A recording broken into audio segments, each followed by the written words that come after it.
Change कर देता हूँ। Yes we are live now. Hello friends, this is Himanshi and welcome to let's learn. Hopefully आप सभी बढ़िया होंगे, मस्त होंगे, जबरदस्त होंगे। सभी को गुड इवनिंग, नमस्कार, राम राम, सत श्री अकाल, अस्सलाम वालेकुम, what you feel connected with. Start करेंगे आज हिंदी पेडागोजी स्टार्ट कर रहे हैं। थोड़ा सा चेंज है इस बार के पैटर्न में, मतलब इस बार के क्या, जब से ऑनलाइन एग्जाम हुआ है यानी लास्ट टाइम और ये सेकेंड टाइम, इन्होंने ये तो नहीं कहूंगी मैं कि मुश्किल कर दिया है। टॉपिक्स वही है, सिलेबस वही है, सब कुछ वही है, बट कंफ्यूजिंग कर दिया है चीज़ों को। उसमें रीज़न ये है कि एज इट इज़ हिंदी के क्वेश्चंस, इंग्लिश के क्वेश्चंस, वो ट्रांसलेशन वाली चीज़ें ज़्यादा आ गई हैं। पहले हिंदी के क्वेश्चंस मुझे लगता है डिफरेंटली बनाए जाते थे प्रॉपर, बट अभी लैंग्वेज को थोड़ा सा घुमा करके, इवन जब मैं आंसर की भी देख रही थी एक बार ऑफिशियल, तो उसमें भी कुछ कुछ गड़बड़ियाँ जो बिल्कुल निश्चित रूप से हमें पता है कि टॉपिक ये होता है, इसका मतलब आंसर ये होना चाहिए पूरा। वो टेक्निकल भी 2-3 क्वेश्चन में, इवन 4 क्वेश्चन में भी 15 में से दिक्कत थी। तो हम वेट करेंगे कि ऑफिशियल आंसर की एक बार सीटेट अपनी वेबसाइट पे भी अपलोड कर दे, क्योंकि क्या पता रिवाइज हुई हो वो आंसर की, क्योंकि हमारे पास वो हैं जो आप लोगों ने डाउनलोड किया है ना, या भेजा है। तो आंसर की तो वो भी ऑफिशियल है, बट रिवाइज अगर आंसर की हुई होगी तो एक बार सीटेट उसको डाल दे वेबसाइट पे। हालांकि ऐसा होता है कि कई बार 1-2 क्वेश्चंस में दिक्कत ऑफिशियल में भी हो सकती है, लेकिन हम सही जो चीज़ है उसी को पढ़ेंगे, ताकि आगे जो है जब भी करेक्शन हो तो वो टॉपिक आपका एटलीस्ट ठीक है, तो कल को आप उस चीज़ को क्वेश्चन मार्क भी उस पर उठा सकते हैं, या उस पर आप डाउट भी पुटअप कर सकते हैं। ठीक है, तो स्टार्ट करते हैं। सैटरडे संडे ऑफ रखने की कोशिश है, बट इस वीक मतलब क्लास नहीं हुई है, संडे वार्ता भी नहीं हुई है। नेक्स्ट वीक कोशिश करेंगे, और कोशिश करेंगे खैर सैटरडे संडे ऑफ रखें, मंडे टू फ्राइडे करें। और शाम वाली जो 7 बजे वाली क्लास है वो भी आपकी करियर विल पे हम कल मिलेंगे। आज कुछ टेक्निकल इशू था, चल नहीं पा रही थी क्लास। चलिए स्टार्ट करते हैं, समझते हैं कहानी है क्या, है ना। ये पीडीएफ पेंडिंग है, आई नो, मैं थोड़ी सी कुछ चीज़ों में व्यस्त होने के कारण ये वाला काम आपका पेंडिंग चल रहा है, बट हो जाएगा इवेंचुअली। एक साथ सारी पीडीएफ फिर मिल जाएंगी।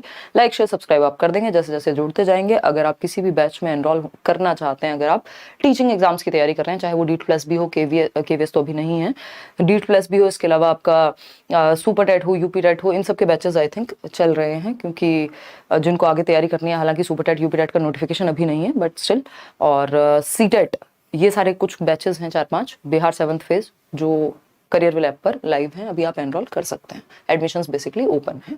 तो स्टार्ट करते हैं क्वेश्चन नंबर 1 से। 15 क्वेश्चन आपके हिंदी पेडागोजी में आते हैं। 30 क्वेश्चंस की हिंदी का जो सब्जेक्ट है आपका सीटेट पेपर 1 पेपर 2 दोनों में होता है, और जिसमें से 15 क्वेश्चन पेडागोजी के होते हैं। निश्चित रूप से 2 पैराग्राफ होते हैं, एक 9 नंबर का, दूसरा 6 नंबर का, या फिर 8 और 7 नंबर का, क्योंकि 15 नंबर का पैराग्राफ दोनों, और बाकी के 15 नंबर में पेडागोजी। तो हम पेडागोजी डिस्कस करेंगे। लिमिटेड 7-8 टॉपिक हैं पेडागोजी में, ज्यादा टॉपिक्स है नहीं। मैंने चैप्टर वाइज भी ये चीज डिस्कस कराई हुई है, अगर आप एक बार देखेंगे प्लेलिस्ट उठा करके प्रीवियस, क्योंकि सिलेबस सेम है, तो वो आप कंप्लीट करके और तब क्वेश्चंस को प्रैक्टिस कीजिए, या मैराथन देख लीजिए हिंदी की एटलीस्ट, तो उससे आपको काफी हेल्प मिल जाएगी। हालांकि क्वेश्चंस थोड़े से डिफरेंटली घुमा करके पूछे हैं अभी, बट स्टिल। तो समझते हैं कहानी है क्या। क्वेश्चन नंबर 1 से स्टार्ट करते हैं, समझेंगे। ज्यादा क्वेश्चंस भी हम कर सकते थे, 2 सेट भी। ये है आपका 11 जनवरी का, अभी 11 जनवरी 2023 का पेपर है ना, मॉर्निंग शिफ्ट, यानी पेपर 1 कहेंगे इसको। पेपर 1 पेपर 2 फर्क नहीं पड़ता, सिलेबस सेम है ना, क्वेश्चंस के टॉपिक सेम है, लेवल सेम होता है ऑलमोस्ट। तो स्टार्ट करते हैं, समझते हैं। क्वेश्चन नंबर 1, शिक्षार्थी अपनी बुनियादी पठन कुशलताओं का निर्माण कर सकेंगे, इसके लिए एक शिक्षक द्वारा डैश शिक्षार्थियों को मदद करने की जरूरत है। बताइए, इसमें सब मिक्स्ड आंसर दे रहे हैं, और इसका जो बोर्ड का आंसर है वो भी बड़ा एकदम सही नहीं कहेंगे उसको, क्योंकि हो सकता है उसमें मिस्टेक रही हो, बट अगर हम लॉजिकली देखें तो सही नहीं है वो। तो इसमें C 44% लोग कह रहे हैं, जो कि मैं भी सही मानती हूँ। बोर्ड ने इसको कह दिया है, जो ऑफिशियल आंसर की है उसमें B है, बट फाइनली जब वो रिवाइज होकर के वेबसाइट पे डलेगी तो हो सकता है चीजों में सुधार हो जाए, है ना। चलिए, क्योंकि ये पॉसिबल नहीं है कि आंसर जो है B हो जाए, किसी भी स्थिति में B सही उत्तर नहीं हो सकता हमारी अपनी अंडरस्टैंडिंग के अनुसार। तो शिक्षार्थी अपनी बुनियादी पठन कुशलताओं का निर्माण कर सकेंगे, यानी बेसिक रीडिंग स्किल्स जो हैं उनकी वो डेवलप हो पाएंगी।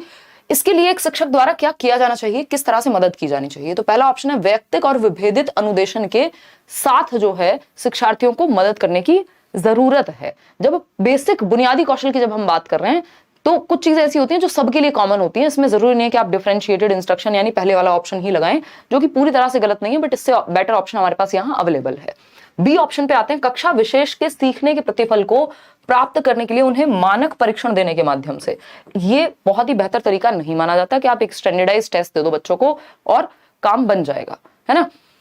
सी ऑप्शन है वैविध्यपूर्ण तकनीकी का प्रयोग करते हुए पठन से पूर्व नवीन एवं चुनौतीपूर्ण शब्दावली के साथ। ऐसा यहाँ पे बात नहीं है, क्यों? क्योंकि बेसिक रीडिंग स्किल सिखा रहे हैं हम, और पहले ही हम ये नवीन एवं चुनौतीपूर्ण शब्दावली पेश कर देंगे तो जिसको पहले ही पढ़ने में दिक्कत है तो और दिक्कत होने वाली है। तो बेटर ऑप्शन वैविध्य तकनीकी का प्रयोग करना ही है कि आप बच्चे को सिखा रहे हैं तो प्रिंटेड मटेरियल का आप यूज कर सकते हैं, है ना। प्रिंट रिच एनवायरमेंट कहते हैं इसको, कि आपके आसपास जो है किताबों में कई बार जैसे ए फॉर एप्पल या अ से अनार है तो वो अनार बड़ा बड़ा छपा हुआ है, उस तरह से वो सारी विविधतापूर्ण तकनीकों का प्रयोग यहाँ करना ज्यादा बेहतर ऑप्शन है बजाय कि ए और बी के। तो हम जाएंगे यहाँ सी के साथ। आगे बढ़ेंगे क्वेश्चन नंबर 2 पर। क्या कहता है क्वेश्चन नंबर 2? क्वेश्चन नंबर 2 कहता है कक्षा 2 की शिक्षिका मुद्रित विषय सामग्री में परिचित शब्दों की सटीक और निपुणता भरी पहचान की क्षमता को बढ़ाने पर ध्यान दे रही हैं। ये शब्द है, यानी कक्षा 2 की बात हो रही है। बच्चा कितने साल का होगा? 6-7 साल का, 7 साल का मानेंगे हम, ठीक, 7 इयर्स का बच्चा है। शिक्षिका जो है मुद्रित विषय सामग्री यानी प्रिंटेड जो मटेरियल है उस पर फोकस कर रही है। उसमें जो परिचित शब्द होते हैं, यानी प्रिंटेड मटेरियल होगा, मान लीजिए उसमें कुछ शब्द लिखे होंगे, है ना। हिंदी की अगर हम बात कर रहे हैं, ये ऐसे शब्द हैं जो आपको हर जगह देखने को मिल जाएंगे हिंदी में, परिचित हैं। ये परिचित क्यों हो सकते हैं? क्योंकि ज्यादातर रिपीट होते हैं, है ना। सकता है, चुका है, और पानी हो सकता है, या कुछ इस तरह की बेसिकली ये शब्द ऐसे होते हैं जो बार बार रिपीट होते रहते हैं। इसी वजह से परिचय बच्चों का इन शब्दों से हो जाता है। इन शब्दों को इंग्लिश में भी ये टॉपिक एज इट इज मिलता है। क्या कहते हैं? साइट वर्ड्स कहते हैं, सर्वाधिक प्रयुक्त होने वाले शब्द कहते हैं, जिससे बेसिकली बच्चा जो जरूरी वर्ड्स हैं जो बार बार रिपीट होते हैं जो शब्द, उनको वो जान पाए, उनसे परिचय हो पाए उसका, ठीक है ना। तो ये एक बेसिक बात है, हम इस चीज पे फोकस करते हैं, साइट वर्ड्स पे। इंग्लिश में ये होते हैं व्हाट हो गया, दीज, दैट, में, जो बार बार रिपीट हो रहे होते हैं। उसी तरह से हिंदी में भी वही आपकी जो शब्दावली है, कुछ शब्द ऐसे होंगे जो बार बार रिपीट हो रहे होंगे, ठीक है ना। तो उन्हीं को हम साइट वर्ड्स कहते हैं। तो कक्षा 2 की शिक्षिका मुद्रित विषय सामग्री में परिचित शब्दों का जो प्रिंटेड मटेरियल है उसमें जो बार बार आने वाले शब्द हैं उनके थ्रू बच्चों को एक बेसिक समझ उनकी बन जाए, निपुणता भरी पहचान, कि वो शब्द को देखते ही पहचान जाए। जब इस तरह के शब्द आते हैं तो हम फटाक से पहचान लेते हैं। हमें शब्द पढ़ने के लिए क्या है? साइट वर्ड है, हम तुरंत से हमारी नजरों के सामने आएंगे और हम समझ जाएंगे या पढ़ लेंगे, ठीक है ना। तो विषय वस्तु के शब्द यानी जो कंटेंट में है वो ही शब्द होंगे, कठिन शब्द होंगे, निष्क्रिय शब्द होंगे? जी नहीं, ये सर्वाधिक प्रयुक्त शब्द है। निष्क्रिय तो वो होते हैं, बहुत रेयरली यूज होते हैं, ठीक। तो A option is the right answer over here. आगे बढ़ेंगे क्वेश्चन नंबर 3। बेसिकली ये वो वाली बात है कि नब्ज पकड़ने वाली बात है कि क्वेश्चन पूछना क्या चाह रहा है हमसे, इसलिए थोड़ा सा कंफ्यूजिंग अभी हुआ है, अदरवाइज मुश्किल नहीं है ये, ठीक। क्वेश्चन नंबर 3 देखिए, एक से अधिक भाषा का ज्ञान, यानी जब बच्चा बहुभाषिता की ओर जाएगा, यानी सिर्फ एक लैंग्वेज नहीं, मोर देन वन लैंग्वेज, एक भाषा से ज्यादा भाषा का ज्ञान। सिलेबस सेम है, कोई भी लैंग्वेज उठा लीजिए, ठीक है ना। तो एक से अधिक भाषा का ज्ञान क्या है? भाषा कक्षा में, यानी बच्चे को हिंदी भी आती है जो उसकी मातृभाषा है, बच्चे को क्या आती है? इंग्लिश भी आती है, बच्चे को कोई और तीसरी भाषा भी आ सकती है, यानी एक से ज्यादा भाषाएं जानना क्या है? भाषा कक्षा में शिक्षक के ऊपर एक बोझ बन जाता है। तो हम कहते हैं कि जो बहुभाषिता होती है वो एक संसाधन के रूप में देखते हैं। ये आपका एक टॉपिक भी है, multilingualism as a resource. Hindi में भी इंग्लिश में भी सेम सिलेबस है, ठीक। तो भाषा कक्षा में शिक्षक के ऊपर बोझ नहीं बन सकती। एक से ज्यादा भाषाओं का जानना बच्चे के संज्ञानात्मक विकास के लिए भी महत्वपूर्ण होता है, यानी बच्चे का कॉग्निटिव डेवलपमेंट, उसका मेंटल डेवलपमेंट भी अच्छा होता है यदि वो 2 या 2 से अधिक भाषाएं जानता हो तो बहुभाषिता जो है या एक से अधिक भाषा जानना कभी भी बोझ या बैरियर का काम नहीं कर सकता। फिर आता है सेकंड ऑप्शन, नवीन कक्षा कक्ष में सीखते समय शिक्षार्थी को उसके समनुरूप करता है, यानी जब नए कक्षा कक्ष में कोई सीख रहा होगा तो वो एक लेवल पे आ जाएंगे सारे बच्चे। या फिर नवीन भाषा के सीखने सिखाने में मदद करता है, नवीन भाषा सीखने में हस्तक्षेप करता है, यानी कि बैरियर बनेगा अगेन। तो ये तो नेगेटिव ऑप्शन हो गए, ठीक है ना। सबको एक लेवल पे ले आएगा, इसकी जरूरत होती नहीं है। तो एक से अधिक भाषा का ज्ञान हमेशा क्या करेगा? मदद करेगा। अगर आपको एक भाषा आती है तो दूसरी भाषा सीखने में वो चीज हेल्प करती है। तो नवीन भाषा के सीखने सिखाने में मदद करता है, एक रिसोर्स, एक संसाधन का काम करेगी। अगर आपको एक भाषा आती है, एक से अधिक भाषाएं जो हैं वो संसाधन के रूप में होती है, ना कि बाधित नहीं करती हैं वो आपके भाषा के सीखने को, या बोझ नहीं बनती है। तो C option is the right answer. 70% लोग सही उत्तर दे भी पा रहे हैं इसमें। आगे बढ़ेंगे नेक्स्ट क्वेश्चन पे। नेक्स्ट क्वेश्चन क्या है भाई? क्वेश्चन नंबर 4 है। देखते हैं क्या कहता है क्वेश्चन नंबर 4। अगर हम बात करते हैं क्वेश्चन नंबर 4 की, तो एक शिक्षिका है, कक्षा 4 की बात हो रही है। तो कक्षा 4 के शिक्षार्थियों से एक छोटे अनुच्छेद को समझ के साथ पढ़ने और गहराई से उसका परीक्षण करने के लिए कहती हैं। अनुच्छेद मतलब पैराग्राफ। तो विद्यार्थियों से एक छोटे अनुच्छेद, यानी एक छोटा सा पैराग्राफ है, 7-8 लाइन का हो सकता है, 6 लाइन का हो सकता है, 5 लाइन का हो सकता है। तो एक स्मॉल पैराग्राफ है जिससे समझ बनाने को वो कह रही हैं कि बच्चे उस अनुच्छेद को पढ़ें और गहराई से उसका परीक्षण करने के लिए कहते हैं कि उसमें कहा क्या जा रहा है, या गलतियां हैं तो कहां हैं, या क्या बात कन्वे हो रही है। साथ ही वे आवश्यकता अनुसार शिक्षार्थियों की आधारभूत मदद भी करती हैं। जहां जरूरत पड़ने पे बच्चों को अगर गहराई से समझने में दिक्कत हो रही है कहीं, तो उसकी हेल्प भी कर देंगे टीचर। साथ ही डैश का, तो वह डैश का अभ्यास कर रहे हैं। किस चीज का अभ्यास करा रही हैं? जब वो एक छोटा सा अनुच्छेद, एक पैराग्राफ को डीप में पढ़ने की बात कर रही हैं और उसको पढ़ के समझने की या परीक्षण करने की बात कर रही हैं, तो ये विस्तृत पठन होगा। देखिए, जब एक पैराग्राफ ही छोटा है तो विस्तृत पठन तो संभव नहीं है। विस्तृत पठन के लिए बड़ी सामग्री की जरूरत पड़ेगी, ठीक है ना। तो विस्तृत पठन नहीं कहेंगे इसको। पहेली पठन, पहेली की कोई बात नहीं हुई है। सहयोगी पठन, ऐसा नहीं कहा गया कि ग्रुप में बैठ करके पढ़ रहे हैं और एक दूसरे को मदद कर रहे हैं। इस तरह की कोई बात होती तब समूह अधिगम या सहयोगी पठन की बात होती, कि बच्चे साथ में ग्रुप बना करके, समूह बना करके सीखने की कोशिश कर रहे हैं। तो आपको समझना पड़ेगा क्वेश्चन ने लैंग्वेज का कौन सी भाषा का प्रयोग किया है, क्या पूछने की कोशिश में है वो। तो B option is the right answer, कि ये गहन पठन कहलाएगा। क्या कहलाएगा? गहन पठन कहलाएगा। और गहन पठन हम इसलिए कराते हैं ताकि बच्चे की समझ बेहतर हो, और ये स्वाध्याय की प्रवृत्ति विकसित होती है गहन अध्ययन से। स्वाध्याय मतलब सेल्फ स्टडी, बच्चा खुद से पढ़ के समझने की जो प्रवृत्ति है वो उसके अंदर विकसित होगी। किससे? गहन पठन से। इन डेप्थ जब वो किसी चीज को जानने की कोशिश करेगा, प्रॉपर एनालिसिस करेगा, विश्लेषण करेगा उस चीज का, ठीक है ना। और गहन पठन जनरली हम मौन वाचन कराते हैं। इसका मौन वाचन आप समझते हैं, मन में पढ़ते हैं जनरली, ठीक है ना। तो इससे स्वाध्याय की भी जो आपकी हैबिट है, यानी सेल्फ स्टडी की, वो बढ़ती है। दूसरा, गहनता से आप किसी चीज को समझते हैं। वो जो छोटा सा अनुच्छेद है, एक छोटा सा पैराग्राफ है, उसको गहराई से पढ़ने की बात चल रही है और गहराई से पढ़ के समझने की बात चल रही है, ठीक। तो ये गहन पठन जो है इसका सही उत्तर होगा। विस्तृत के लिए बड़ी सामग्री का होना यहां जरूरी हो जाएगा, है ना। विस्तृत मतलब बड़ा, विस्तार में। क्वेश्चन नंबर 5 देखिएगा। भाषा शिक्षण के लिए एक वास्तविक एवं व्यावहारिक स्थिति का उपयोग करते हुए, यानी रियल लाइफ सिचुएशन की बात हो रही है। वास्तविक एवं व्यावहारिक, बिहेवियरल एस्पेक्ट में जो रियल लाइफ से कहीं जुड़ी हुई बात का उपयोग करते हुए सरलता पूर्वक भाषा से परिचित होने में शिक्षार्थियों की मदद करने वाली पद्धति डैश कहलाती है। यानी हम भाषा को सिखाने के लिए एक लैंग्वेज टीचर के रूप में, या फिर यहाँ पे तो अगर प्राइमरी लेवल पे देखें तो आप सब कुछ ही हैं, सारे विषय पढ़ा लेते हैं। तो भाषा शिक्षण के लिए एक वास्तविक एवं व्यावहारिक स्थिति आप प्रेजेंट कर रहे हैं, जहां उसको रियल लाइफ में भाषा को यूज करने का मौका मिलेगा। तो सफलता पूर्वक भाषा से परिचित होने में शिक्षार्थियों की मदद करने वाली पद्धति कौन सी है? संरचनात्मक, यानी स्ट्रक्चर में तोड़ दो, तो इससे तो मुश्किल हो जाएंगी चीजें। स्थिति परक भाषा शिक्षण पद्धति, श्रव्य भाषिक पद्धति जिसको ऑडियो विजुअल या ऑडियो मेथड कह देते हैं, ऑडियो लिंगुअल मेथड कहते हैं बेसिकली इंग्लिश में। द्विभाषी यानी दो भाषाओं का प्रयोग की बात यहां हुई नहीं है। संरचना परक पे हम क्यों जाएं जब हमारे पास वास्तविक स्थिति की बात हुई है। दैट मीन्स स्थिति परक भाषा शिक्षण पद्धति यानी सिचुएशन बेस्ड हम सिखाएंगे बच्चे को। बच्चा गया है कहां? मार्केट में, क्या लेने? सब्जी। तो वहां पे वो भैया से बोलेगा कि भैया ये चीज दे दो, इतने में दे दो। तो वहां वो भाषा भी सीख रहा है। तो हम सिचुएशन के हिसाब से व्यावहारिक स्थितियों का प्रयोग करके सिखा रहे हैं। तो ये स्थिति परक भाषा शिक्षण हो जाएगा, क्योंकि वास्तविक एवं व्यावहारिक परिस्थिति यानी रियल लाइफ की बात हो रही है, ठीक है जी। क्वेश्चन नंबर 6 देखिएगा। क्वेश्चन नंबर 6 क्या कहता है? पठन पूर्व कार्य, यानी पढ़ने से पहले जो हम कोई एक एक्टिविटी कराते हैं, डैश होते हैं, किस लिए होते हैं, किस बारे में होते हैं, ये बताइएगा।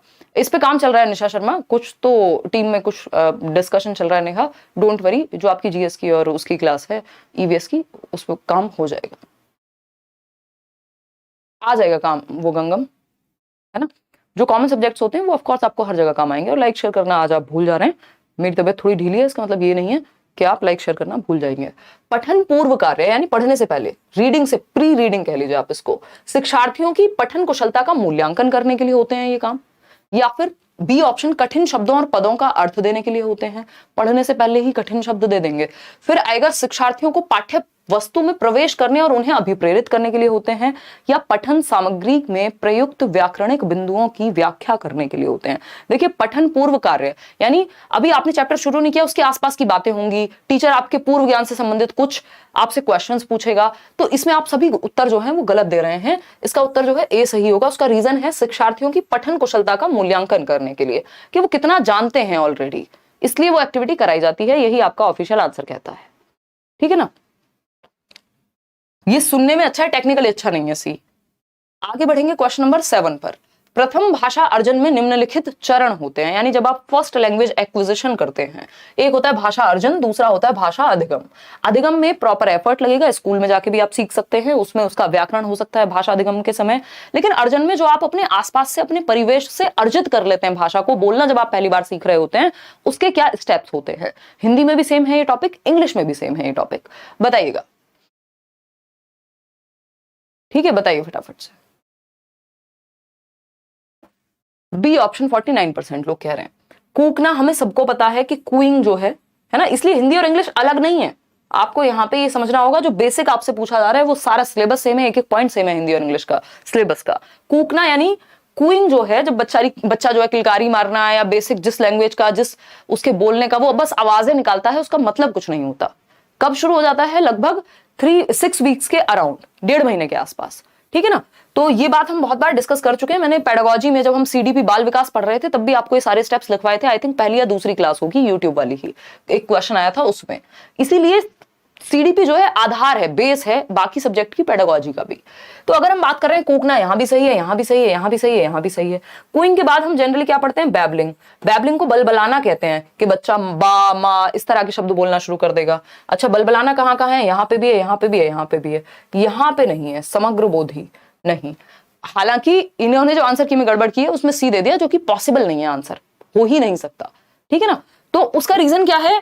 कूइंग यानी कूकना। कूकना बोले तो किलकारी या बेसिक आवाज निकाल रहा है बच्चा, जिसका कोई मतलब नहीं है। बलबलाना होता है single syllable word, single syllable जो शब्द होते हैं, जैसे बा मा इस तरह के, 6 महीने के आसपास वो बोलने लगेगा ये चीज। फिर आता है समग्र बोधी अवस्था। इसको एक शब्द की अवस्था भी आप कह सकते हो समग्र बोधी को, कि अब वो एक शब्द ठीक से बोलने लगा है जिसको आप समझ सकते हैं। जैसे पानी हो सकता है, दादा हो सकता है, मामा हो सकता है ना। यहां सिर्फ सिंगल सिलेबल था बा, वहां पे वो बा भी बोल पाएगा, पानी भी बोल पाएगा। एक शब्द का उच्चारण, 1 साल की उम्र होती है, 1 से 1.5 वर्ष की, समग्र बोधी कहते हैं जिसको हम। यहां पे गड़बड़ क्यों है? यहां तक तो ठीक है बात, लेकिन तार शैली वाक 2 शब्द से पहले, जबकि इसके बाद जब वो एक शब्द सीख गया तो 2 शब्द की अवस्था आएगी, 2 शब्दी अवस्था, जहां पे वो 2 शब्दों को जोड़ करके बोल पाएगा। एक पहली बार एक नया वाक्य बनाना सीखेगा। नया वाक्य सबसे पहले 1.5 से 2 वर्ष की उम्र है। ये इसको टेलीग्राफिक स्पीच भी कह सकते हैं। हिंदी में भी टेलीग्राफिक लिख के आ सकता है, ऐसे टेलीग्राफिक है ना, 2 शब्द की जगह टेलीग्राफिक भी आ सकता है। 2 शब्द जोड़ करके एक नया शब्द बनाना सीखता है। फिर इसके बाद तार शैली आती है, तो ये इसलिए गलत हो जाता है ये ऑप्शन, नहीं तो यहां तक की बात जो है सही थी। तो ये गड़बड़ है यहाँ। तो तार शैली वाक मतलब अब वो प्रॉपर लैंग्वेज का इस्तेमाल करने लगेगा। 2 से ज्यादा बड़े जो सेंटेंसेस हैं, शब्द हैं, उनको जोड़ करके वो प्रॉपर सेंटेंसेस में बात करने लग जाएगा। 2 शब्दी अवस्था से निकल करके अब वो 2 लाइन के सेंटेंस भी बोलने लगेगा। तो ये हुई आपकी बात। D option is the right answer over here. तो डी ही आपको सही उत्तर यहाँ मार्क करना है। क्वेश्चन नंबर 8 देखेंगे, ये क्या कहता है समझिए एक बार, और फिर हम आगे बढ़ने वाले हैं। जवाब दीजिएगा। मैं तो ब्रश कर रही हूँ और आपका वीडियो देख रही हूँ। बहुत बढ़िया नेहा, आप तो मल्टीटास्क करें भाई, हैं? इतना मल्टीटास्क नहीं करना, पढ़ लो।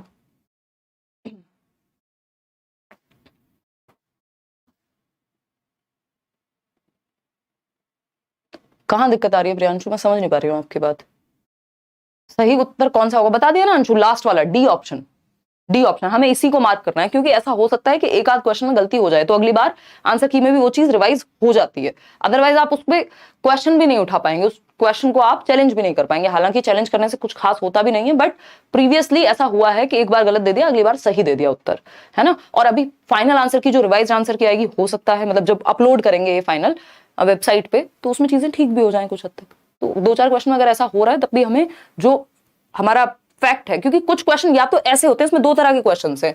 कुछ क्वेश्चन ऐसे हैं जिन्होंने कसम खा लिया भैया इसका तो आंसर हम यही देंगे, तो उस केस में सिचुएशन चेंज हो जाती है। लेकिन ऐसे क्वेश्चंस में ये रेयर है, क्योंकि आज से पहले ये क्वेश्चन पूछा नहीं गया, तो इसमें हम गलत अगर आंसर मार्क कर लेंगे तो वो हमारे लिए गड़बड़ है। कल को ना तो हम उसे चैलेंज कर पाएंगे, और ना ही जरूरी नहीं है कि वो अगली बार भी गलती दे दें उत्तर। तो उस केस में हमें ऐसे क्वेश्चन में गलती नहीं करनी।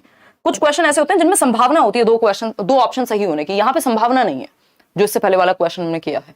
क्वेश्चन नंबर 8 है, इस उपागम में व्याकरणिक संरचना तथा एकल शब्दों की बजाय, यानी हम सिर्फ जो ग्रामेटिकल स्ट्रक्चर है या एकल शब्द मतलब सिंगल वर्ड्स जो हैं, उनकी बजाय अर्थ एवं भाषा को उसकी पूर्णता में देखते हैं, यानी अर्थ क्या निकल रहा है किसी चीज से, किसी वाक्यांश को पढ़ के, किसी अनुच्छेद को पढ़ के, किसी कविता को पढ़ के, तो उसके अर्थ पे हम जाते हैं, उसके बाद हम बाकी की संरचना को समझते हैं। ऐसे नहीं करते कि वर्ड मीनिंग से शुरू करके और बाद में पूरा अर्थ जानेंगे, है ना। यहाँ पे हम पूरी सार को समझने की कोशिश करते हैं, कौन सा उपागम है ये पूछा है। अब इसमें भी आप लोग गड़बड़ कर रहे हैं।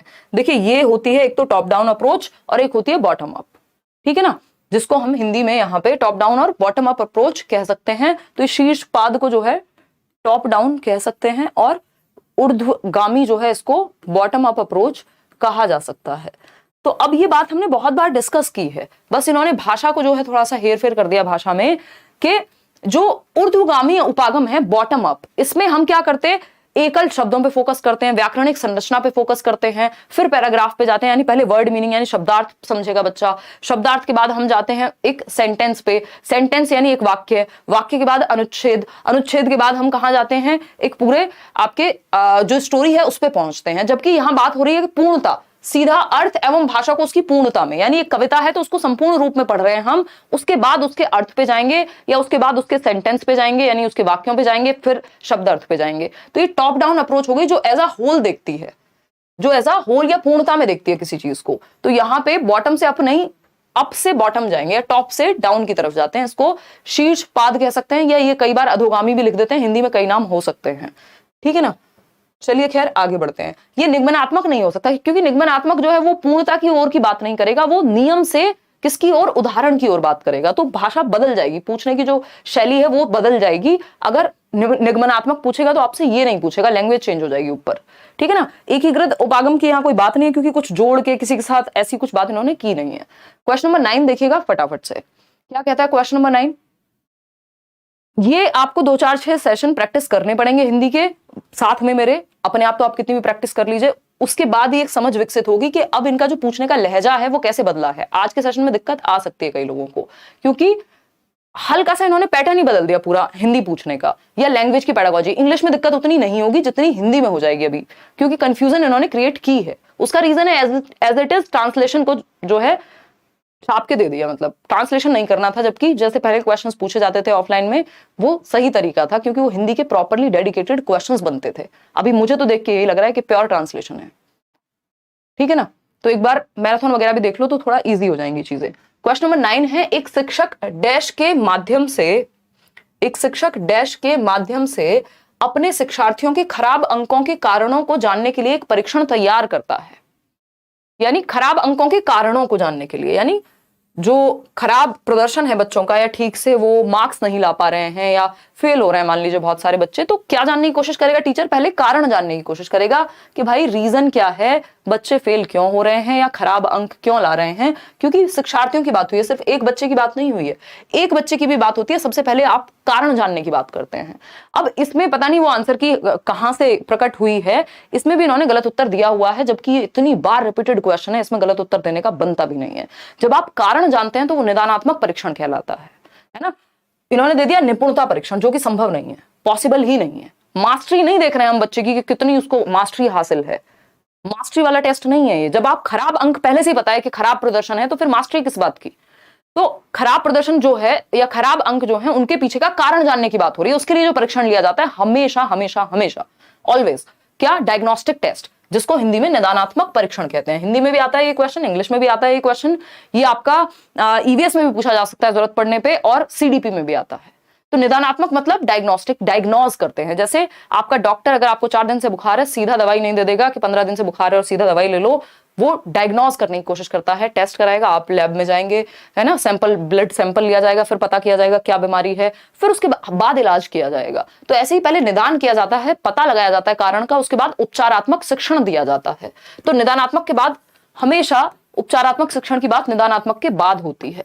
क्यों? क्योंकि हमें अगर रेमेडियल टीचिंग देनी है तो पहले हम डायग्नोज करेंगे, पहले हम पता लगाएंगे कि समस्या है कहां, ठीक है ना।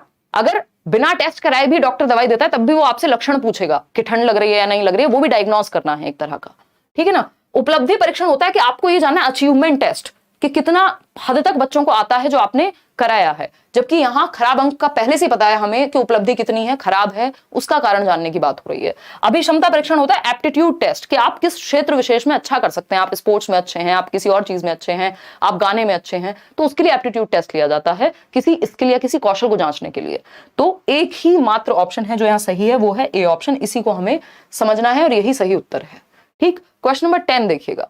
क्वेश्चन नंबर 10 क्या कहता है? क्वेश्चन नंबर 10 कहता है एक बच्चा जोड़े में मतलब पेयर, दो बच्चे होंगे, और समूह में, यानी जब उसको पेयर के साथ, यानी दो बच्चे जब साथ में काम करते हैं तब भी वो अच्छा काम करता है, समूह में यानी एक ग्रुप में भी वो सक्रिय भूमिका यानी एक्टिवली पार्टिसिपेट करता है, लेकिन लिखित परीक्षा में अच्छे अंक नहीं लेके आ पाता। मतलब जब बात लिखित परीक्षा की आती है तो whatever may the reason भी, कोई भी रीजन हो सकता है इस चीज का, बट हमें नहीं पता, उसके अंक अच्छे नहीं आते। जब लिखित परीक्षा की बात होती है, जब उसको हम ग्रुप में कोई वाद विवाद परीक्षा में कोई चर्चा करनी हो या कोई भी हम उसको टास्क देते हैं तो वो कर लेता है, लेकिन लिखित परीक्षा में अच्छे अंक नहीं ला पाता।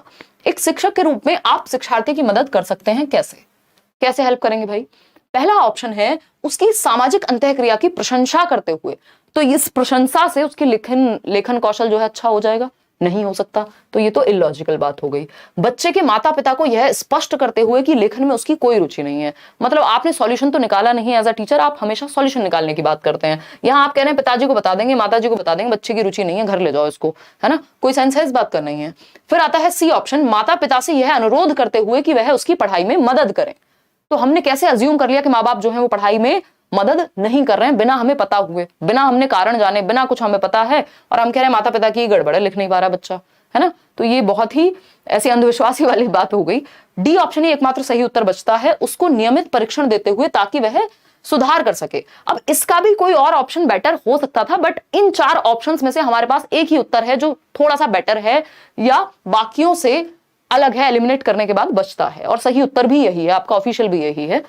उसको नियमित परीक्षण देते हुए ताकि वह सुधार कर सके। बेसिकली सिर्फ परीक्षण नहीं दे रहे होंगे आप यहाँ पे, जब ऐसा यहाँ हो सकता है या अज्यूम किया जा सकता है, माना जा सकता है कि बच्चे को लिखने के मौके कम मिल रहे हों, या फिर अगर उसको उस तरह के मौके दिए जाएं, उस पर वो काम करे तो वो चीज बेटर हो जाएगी, और वो परीक्षण भी दिए जाएंगे उस चीज में और आपकी भी हेल्प लगेगी।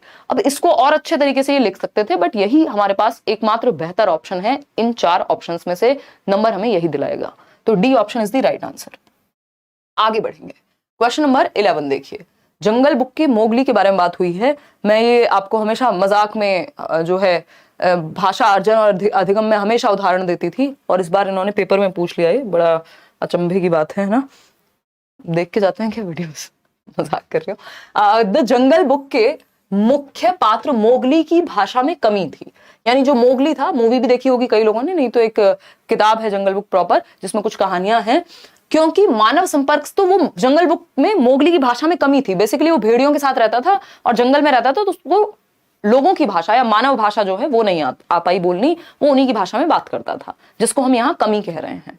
क्योंकि मानव संपर्क से विलग उसका पालन पोषण हुआ था, यानी ह्यूमंस नहीं थे उसके आसपास, मानव नहीं थे उसके आसपास, जंगल का पूरा समाज था और जंगली जानवर थे, ये हम कह सकते हैं।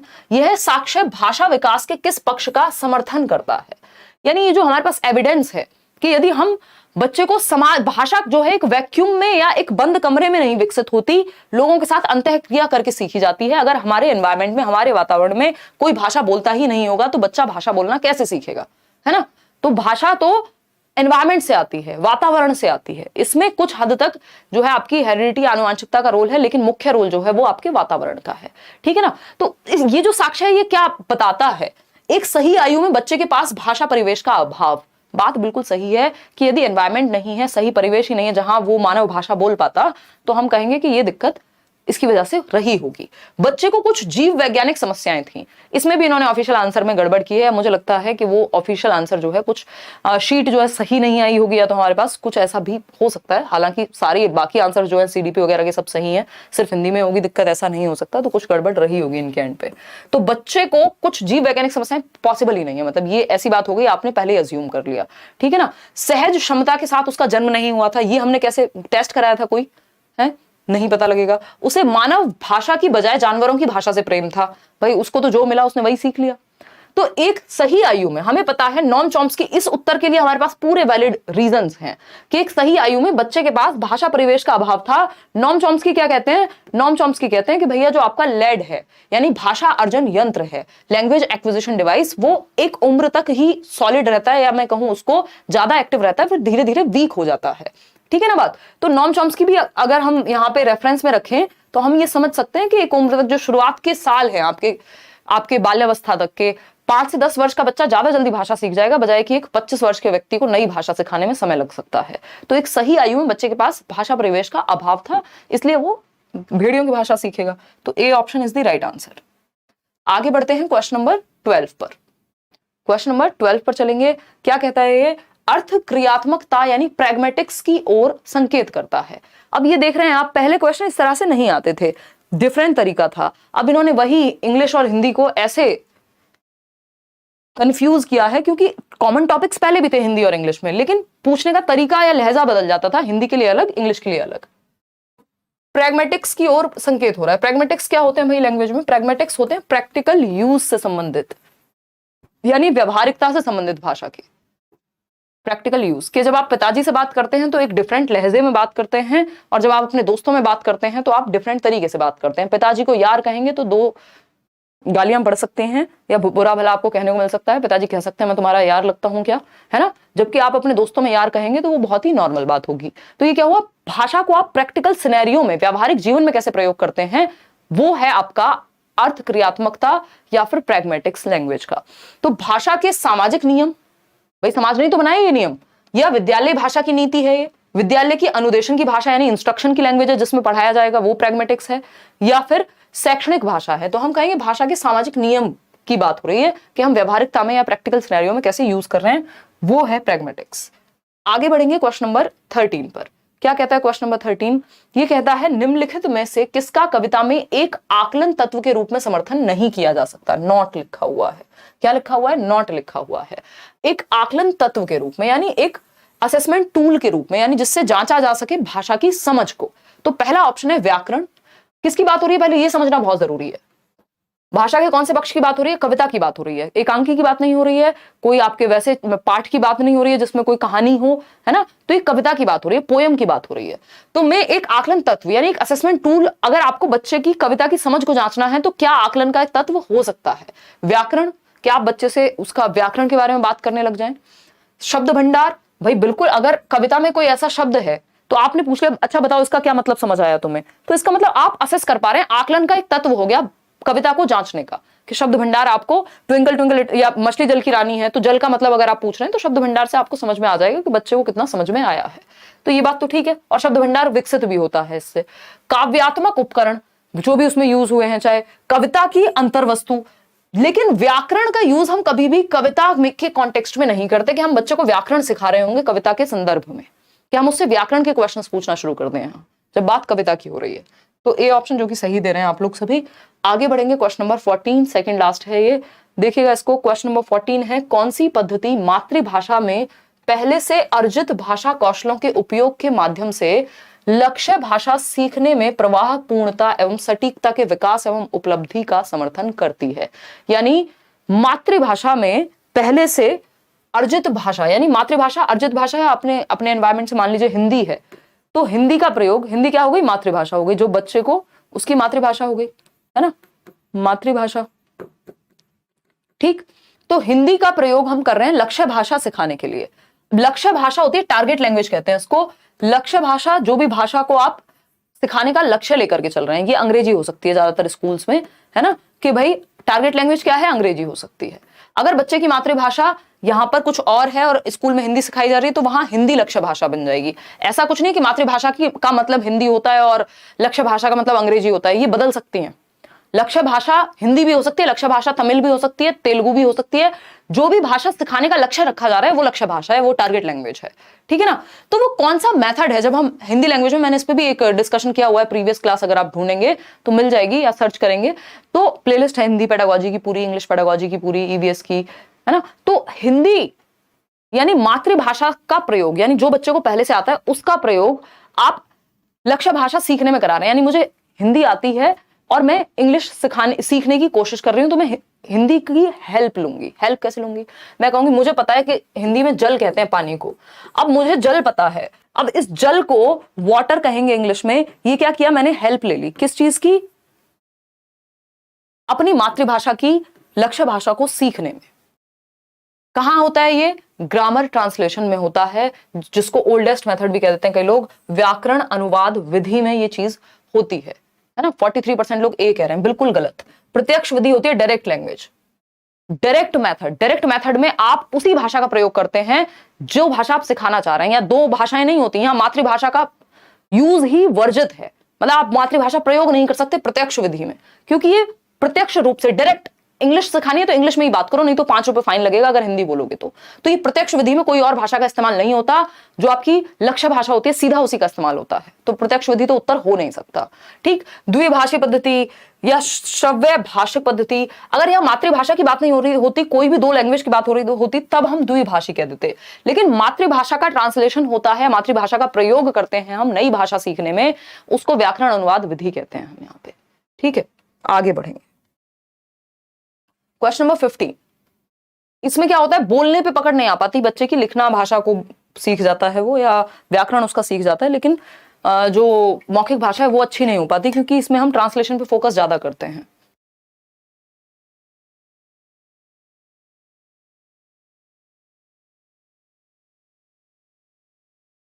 देखिएगा, सीडीपी तो इजी, क्या कह रहे हो, सीडीपी तो इजी हो गई है और हिंदी हार्ड। थोड़ा टाइम लगेगा नेहा, डोंट वरी, है ना। ये इसको ना, इसके एक माइंडसेट होता है किसी भी एग्जामिनर का, या क्वेश्चंस को कैसे बनाया जा रहा है नई तरीके से, तो उसमें ढलने में टाइम लगेगा आपको थोड़ा। निम्नलिखित में से कौन सा डिस्ग्राफिया एक प्रकार की भाषा अक्षमता के बारे में सत्य नहीं है? यानी डिस्ग्राफिया क्या है? लेखन संबंधी विकार है, पता है हमें, ग्राफ से याद रखना होता है। डिस्ग्राफिया लास्ट क्वेश्चन है आज के लिए, इसीलिए मैंने सिर्फ 15 ही क्वेश्चंस उठाए हैं कि पहले आप इन्हीं को डाइजेस्ट कर लें। और ये पीडीएफ मैं सबसे पहले दे दूंगी, आज रात में आपको ये पीडीएफ शेयर कर दूंगी, ताकि इसको आप समय से रिवाइज कर लें। ठीक है ना। तो निम्नलिखित में से कौन सा डिस्ग्राफिया एक प्रकार की भाषा अक्षमता के बारे में सत्य नहीं है, यानी डिस्ग्राफिया के बारे में सही बात नहीं है? पहला है, यह सीखने की संगतपूर्ण लेखन क्षमता को प्रभावित करता है। हाँ, बात सही है भाई, लिखने की जो क्षमता होती है बच्चे की वो प्रभावित होती है, बात सही है। यह कागज पर अक्षर, अंक या शब्द लिखने में बाधा उत्पन्न करता है, ये भी पॉसिबल है। लेखन में जो है समस्या बच्चे को आती है, बाधा होती है। यह सकल मोटर कौशल और तार्किक चिंतन को प्रभावित करता है। सकल मोटर होता है ग्रॉस मोटर स्किल्स, ठीक है ना, और तार्किक चिंतन होता है आपका लॉजिकल थिंकिंग। फिर आता है डी ऑप्शन, यह खराब वर्तनी, बिगड़ी हुई लिखावट को बढ़ावा देता है। यानी जो स्पेलिंग मिस्टेक्स होती हैं, हाँ बिल्कुल होती हैं डिस्ग्राफिया की वजह से। बिगड़ी हुई लिखावट, इलेजिबल यानी अपठन योग्य, मतलब पढ़ नहीं सकते आप, पढ़ने योग्य नहीं होती, लेजिबल नहीं होती आपकी जो लैंग्वेज है डिस्ग्राफिक बच्चे की, बात तो सही है। लेकिन इन्होंने क्या किया, इसमें भी बढ़ावा देता है, तो सही शब्द शायद बढ़ावा देना ना होकर के यहां बाधित करता है, ये हो सकता था। लेकिन फिर भी इससे जो बेटर ऑप्शन है हमारे पास, आंसर इन्होंने यही कंसिडर किया है। मैं वेट करूंगी एक बार जो भी ऑफिशियल आंसर की आती है उसके लिए। हम यहाँ पे जाएंगे सी के साथ। उसका रीजन क्या है? उसका रीजन ये है कि ग्रॉस मोटर स्किल्स में उतनी समस्या उत्पन्न नहीं होती। हालांकि आपके स्किल्स में हो सकती है समस्या उत्पन्न, लेकिन ग्रॉस मोटर में ही होगी तो फाइन में ज्यादा होगी, ग्रॉस में उतनी नहीं होनी चाहिए। हो सकती है बट उतना डीप में जाके क्वेश्चन नहीं पूछ सकते, मुझे नहीं लगता। और तार्किक चिंतन को प्रभावित करता है, कुछ हद तक आपकी थिंकिंग एबिलिटी प्रभावित होती है, लेकिन सीधा लॉजिकल कह देना। तो हालांकि इस चीज पे हम दोनों को ही ये नहीं कह सकते कि ये खराब है और ये सही है, दोनों में ही डाउट है। तो एक काम कर लेते हैं, डी के साथ ही चले जाते हैं। उसका रीजन ये है कि एटलीस्ट ऑफिशियली मान तो रहे उस चीज को, ठीक है ना। क्योंकि खराब, ये भी बढ़ावा देता है। बढ़ावा देना इज अ मतलब नेगेटिव वर्ड, यहाँ बढ़ावा देता है कहना पता नहीं कितना सही होगा। अब ये इनके ट्रांसलेशन के कारण हो रही है इस तरह की मिस्टेक्स, नहीं तो जो सही उत्तर इस हिसाब से बनेगा जैसे लिखा हुआ है, सी बनेगा। तो इस पे हम अभी कोई सही उत्तर नहीं मार्क करेंगे, एक बार ऑफिशियल आंसर की का वेट करेंगे। अनटिल अनलेस आप जो है सही आंसर की आपके पास ना आ जाए, तब तक इस पे क्या ही मतलब फाइनल नहीं कह सकते इसको।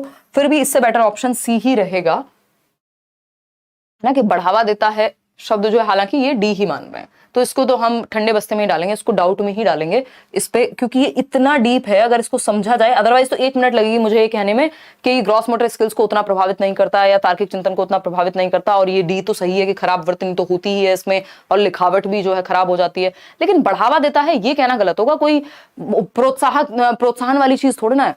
बाधित करता है समझ में आता है, तो लैंग्वेज को कई बार किस तरह से पूछा गया उस चक्कर में भी आंसर गलत और सही हो जाता है, तो इसको डाउट में डाल लेंगे। बट अगर मान लीजिए हमारे पास ऑफिशियल आंसर की नहीं आती, रिवाइज नहीं होता है आंसर, तो इसको डी आप कंसिडर कर लीजिएगा, क्योंकि इस पे नंबर डी में ही मिलेंगे, चाहे सही कितना भी सी हो या इससे बेटर ऑप्शन हो, फिर भी मतलब ये मुझे बाय एक्सपीरियंस पता है कि आंसर जो है इसका ये 1 नंबर आपको डी पे ही देने वाले हैं, कि ये बात गलत है, जो कि गलत नहीं है ना। तो अब इसमें कुछ कर नहीं सकते, या तो मैं आपको बिल्कुल ये ही ना बताऊं और अपनी मर्जी से करा के चली जाऊं कि ऑफिशियल आंसर की में क्या बात हो रही है या क्या कॉन्फ्लिक्ट क्रिएट हो रहा है ना, जो कि आगे से मैं कोशिश भी करूंगी, क्योंकि उससे फिर कई लोगों को कंफ्यूजन भी होती है। आउट ऑफ 15 कितना ठीक हुआ वो आप बता दीजिएगा, और इस पे और चर्चाएं करेंगे, थोड़ा सा इंतजार भी करेंगे ऑफिशियल आंसर की, जो है मतलब ऑफिशियल वेबसाइट पे और डाल देंगे एक बार, क्या पता थोड़ा बहुत और भी मैं किसी और आंसर की से भी मैच कर लूंगी एक बार, अगर वो मिलती है इंटरनेट पे, तो अपने पास जो है उसके अनुसार, क्योंकि बाकी किसी सब्जेक्ट में दिक्कत नहीं है ना, सिर्फ ये हिंदी और इंग्लिश में ही दिक्कत आएगी, स्पेशली हिंदी में आएगी, इंग्लिश में भी उतनी नहीं आएगी। तो ये टेलीग्राम चैनल पे पीडीएफ आपको मिल जाएगा, सेशन आपको पसंद आया होगा, होपफुली लाइक शेयर सब्सक्राइब आप कर दीजिएगा, थोड़ा सर में दर्द हुआ होगा आज के सेशन से, बट ये हल्का सा पैटर्न में चेंज है, हमें इस चीज में एक काम करना है, जो अपने टॉपिक्स हैं उनको मजबूत कर लेना है, और उसके अनुसार कोशिश करनी है 4 ऑप्शंस में से जो बेस्ट हो उसके साथ जाने की, है ना। चलिए आज के लिए इतना ही रखेंगे, 1-2 सेशन और होंगे तो आपको ये इजी लगने लग जाएगी, डोंट वरी, इसका भी कोई ना कोई सॉल्यूशन मैं निकाल लूंगी, ठीक है ना। चलिए टेक केयर, बाय बाय, ध्यान रखिए। कल मिलते हैं 9:15, और कल सीडीपी करेंगे, कई दिनों से नहीं किया है, ठीक ना।